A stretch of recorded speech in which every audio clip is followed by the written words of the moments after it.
அதாவது என்னென்னா, இன்றைக்கி வந்து பார்த்திங்கன்னா, பொதுமக்கள் எவ்வளோ கஷ்டத்தில் இருக்கிறாங்கன்னு எல்லாத்துக்கும் தெரியும்.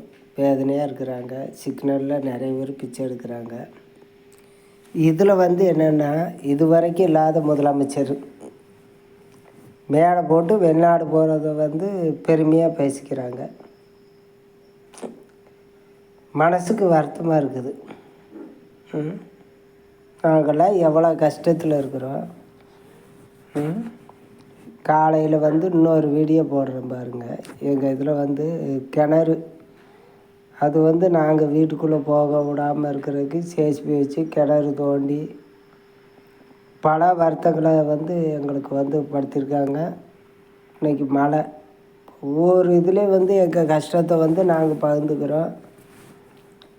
ஏன்னா வந்து முதலமைச்சரும் ஆகட்டும், நீங்கள் வந்து அப்பா நினைவு நாளுக்கு வந்து மேடை போட்டு ஏகப்பட்ட இது பண்ண வேண்டாம். பாருங்கள், பக்கத்தில் ஒரு நாய் வந்து எப்படி குலைக்குது. 24 மணி நேரம் குலைக்குது. நாங்கள் எப்படி எங்கள் வீட்டுக்குள்ளே சுதந்திரமாக தூங்குறதுனே தெரியல. இதே ஒரு முதலமைச்சர் வீடாக இருந்தால் அந்த நாய் குலைக்குமா? உடனே வனவிலங்கு அதிகாரி வருவார். கோர்ட்டில் வந்து எல்லாமே வந்து பார்ப்பாருங்க. தாசில்தார் வருவாங்க, கலெக்டர் வருவாங்க. ஆனால் ஒரு சாதாரண ஏழைகளை வந்து இப்படி மிரட்டுறது வருத்தமாக இருக்குது. ஏன்னா மக்களிடையே எல்லாமே பகிர்ந்துருக்குறேன். ஒவ்வொரு கோர்ட்டு விஷயங்கள் இப்போ எல்லாமே வந்து பார்த்திங்கன்னா வந்து நான் இந்த மாதிரி துண்டை போத்திட்டு வந்து நான் தண்ணி வார்த்துட்டு வந்தேன். இருக்க முடியாத டார்ச்சர். பாருங்கள், நீங்களே பாருங்கள் எத்தனை வாட்டி குலைக்குது. வாயில்லா ஜீவனை எவ்வளோ கொடுமைப்படுத்துகிறாங்க கட்டி வச்சு.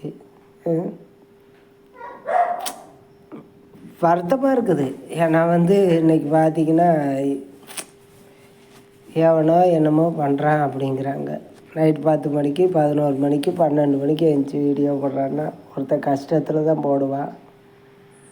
இப்போ பார்த்திங்கன்னா முதலமைச்சர் அவ்வளோ மேடை போட்டு நான் வெளிநாடு போகிறேன்னு பேசுகிறாரு. ஏன் நீ வெளிநாடு போகிற? மக்களை ஏன் காப்பாற்ற மாட்டேங்கிற?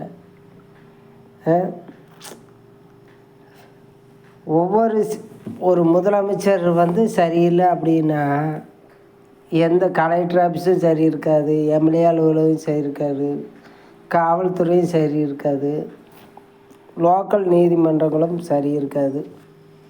மிகுந்த வேதனை அளிக்குது. என்ன பண்ணுறது? செல்லில் நான் ஒரு 4 நிமிஷம் தான் பேச முடியுங்க. வேதனையாக இருக்குது. வேதனை வந்தால் நான் வீடியோ போட்டு ஆறுதல் பண்ணிக்கிறேன்.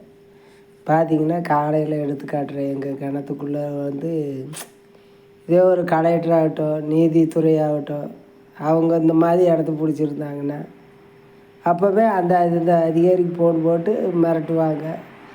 உடனே வேலையாகும். ஒரு ஏழை வந்து இப்படி தான் வீடியோ போட்டு பொழுது போய்க்கணும். பார்க்குறவங்க வந்து ஒரு வேதனையாக இருக்குது. இதே என்கிட்ட வந்து இப்போ ஸ்டாலின் வந்து வெளிநாடு போயிட்டார். என்கிட்ட அது பதவியை கொடுங்க, நான் எப்படி ஆட்சி செய்கிறேன்னு பாருங்கள். என்ன பண்ணுறது? 4 நிமிஷம் ஆயிடுச்சு. உங்கள்கிட்ட பேச முடியாத அடுத்த வீடியோ சந்திக்கிறேன்.